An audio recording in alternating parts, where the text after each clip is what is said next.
Ang dami ring, nag-comment din sa mga videos natin regarding sa may nag-comment na kung puwede daw bang makatulong carnivore way of eating sa may mga bukol.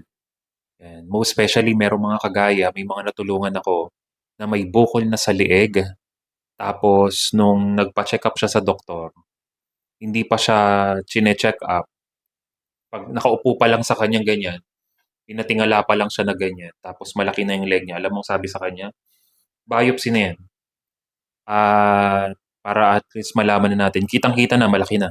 So gano'n siya agad. Eh, nalaman na nagtatrabaho sa bangko, may alam mo na, may insurance, ang daming mga sagot na ng company nila, lahat ng possible na puwedeng magastos.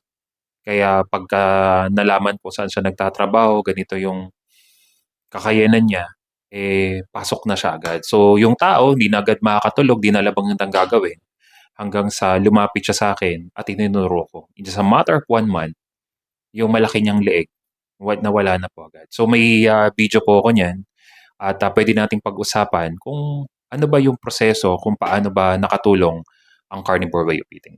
God bless.